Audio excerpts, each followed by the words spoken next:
इतकंच मला एका वाक्यात कळते. बाकी त्याच्या मागे कुणाचं काय होणार आहे काय नाही मला माहिती.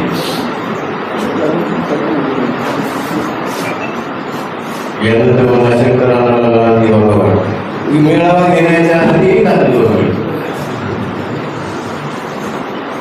हे काम करू, कारण आमची जीवन जगण्याची प्रेरणा ही आहे की या कष्ट करणाऱ्या माणसाला एक तरी दिवस त्याच्या आयुष्यात सुखाचा यावा.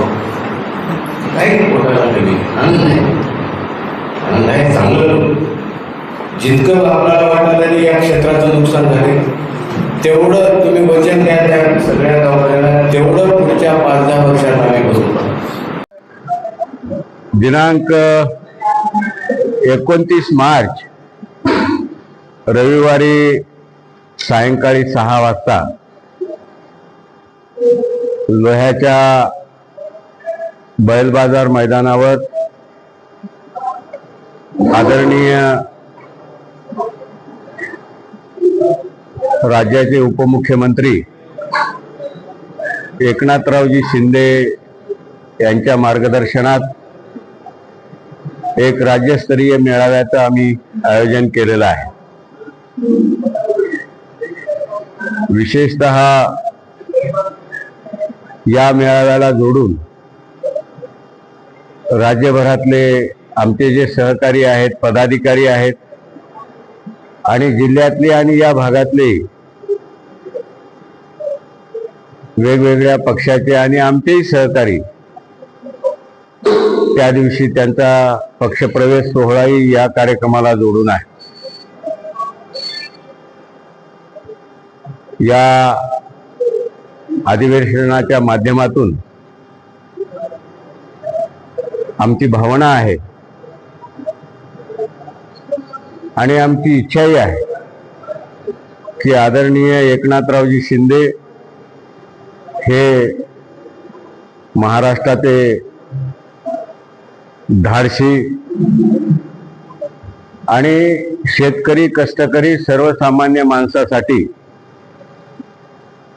निर्णय घेण्याची नियती असलेले नेते आहेत. सरकाराच्या माध्यमातून आज थोडंफार जे काही होत असेल शेतकऱ्याच्या बाबतीत, काही गोष्टी आणखी शेतकरी समाजाच्या दृष्टीनं त्याचं जीवन सुखकर व्हावं यासाठी शासन पातळीवर काही गोष्टी होण्याची गरज आहे आणि या सगळ्या बाबी या अधिवेशनाच्या माध्यमातून नेत्याच्या समोर याव्यात. आमच्या अडीअडचणीच्या प्रश्नाला एक सरकारसोबत संवादाचं व्यासपीठ असावं आणि आम्हाला खात्री आहे आजपर्यंत त्यांनी जे काही निर्णय घेतलेत, विशेषतः मुख्यमंत्री पदाच्या काळात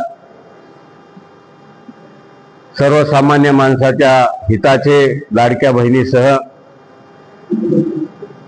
या निर्णयाने ग्रामीण भागात मोठा चांगला परिणाम झालेला आहे. तुमच्या माध्यमातून या अधिवेशनाचा निरोप, या अधिवेशनाचं निमंत्रण सर्वसामान्य ग्रामीण भागातल्या माणसाकडे, शेतकरी समाजातल्या माणसाकडे तुमच्या माध्यमातून जावं. किती अडीअडचण असेल तरी 29 तारखेला एक दिवस शेतकऱ्याचं तर काम चार चौघाच्या खांद्यावर जाऊ देतो संपत नाही, पण आपल्या जीवनामध्ये पुढचे जर काही 4 दिवस सुखाचे यायचे असतील तर त्याला हे अधिवेशन कारणीभूत ठरणार आहे. हे अधिवेशन ऐतिहासिक ठरणार आहे. आमच्या संयोजक समितीकडून अंदाज आहे सगळ्यांचा की किमान या अधिवेशनाला 40,000च्या वर प्रतिनिधी सहभागी होतील आणि निश्चितपणे हे अधिवेशन ऐतिहासिक होईल आणि महाराष्ट्रातल्या शेतकरी समाजाची आणि शेतकरी प्रश्नाची एक नवीन दिशा ठरेल असा आमचा विश्वास आहे. आपल्या माध्यमातून आम्ही सर्वांना निमंत्रण देत आहोत.